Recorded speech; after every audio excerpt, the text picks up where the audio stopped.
যে এই দিঘির দুই সাইডে একদিকে কালো পানি একদিকে সাদা পানি, সাদা পানিটি মানুষ নামবে গোসল করতে, কালো পানির দিকে একটু সবাই নিষেধ করে।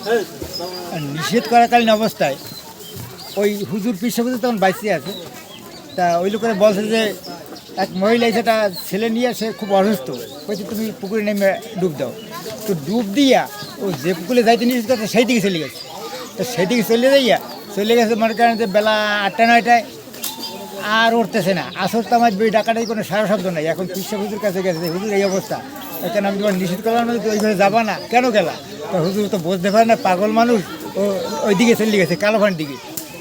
তা বলছে কালোভান দিকে যখন চলে গেছে একটা কাজ করবো, তোমার ছেলের আমি ডাইকে আনিয়ে দেবো, কিন্তু খবরদার ছেলে কি দেখছে কি করছে কারোর কাছে বলে না, বললে আর বাঁচবে না। এখন গাড়ি নাম ধরে ডাক দিচ্ছে, হ্যাঁ অমুক চলে আসো। চলে আসছে, গাড়ি দিয়ে উঠছে। এখন জিগায় গায়ে একটু পানি কোথাও নেই, যে অবস্থা নামছে সেই অবস্থা শুকনো চলে গেছে, পানি দিকে ভাগ হয়ে গেছে। ওই দিকের ভিতর থেকে চলে আসে মসজিদের ভিতরে, এই দিকে।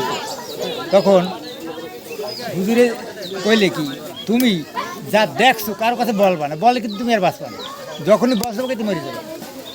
তার মা চিন্তা করছে এখন হুজুর কাছে যে বললাম না, পরে দেখবার পর দিকে মানে, তখন তার হুজুর দাঁড় থাকবে না। এই কথা বলার সাথে সাথে উনি চলে গেছে। মাস দুই পর কয়, আব্বা তুই কী দেখছো একটু ক। এখন তোর কিছু হইবে না, তো 2-3 মাস হয়ে গেছে, হুজুরের মনেও নাই।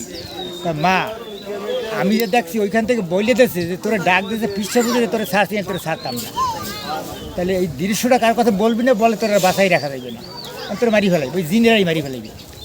ওখানে নামাজ পড়তে আছে কারা, খোয়াজ খিজির, তারপর সলেমান পয়গম্বর, জিনের বাদশা, এরা নামাজ পড়ে সেখানে, এখানে সমস্ত জায়গায় তারা অবস্থান করে। আচ্ছা, আপনি বললেন যে এই ভিতরে নাকি আচ্ছা, সেই দুই সাইডে দুইটা মসজিদ, ওই সাইডে মসজিদ থাকে জিনেরা নামাজ পড়ে, আর এ সাইডে মসজিদে আল্লাহর ওলি যারা আছে তারা এখানে নামাজ পড়ে। দুই সাইডে দুই মসজিদ। বলছে তুই কালো পানির ভিতরে যাবা না। 2-3 মাস পর মা এমনভাবে ধরছে, বাবা তুই একটু আমার মনটা ভিতরে খুঁতখুত করে না, এখন আমার পড়াটা জুড়াইবি না, তুই এতদিন কীভাবে পানিতে থাকলি। দিন গেছে, রাতে গেছে, পরদিন সকাল 9টার সময় তোর ডাকি উঠেছি, কীভাবে হইলি? মা আমার ওখান থেকে নিশ্চিত করছে, তুমি কত কই তোর মরে যাই, তোমার কিন্তু তো কোনো দাবি থাকবে না। বাবা এখন তুই মরবি না।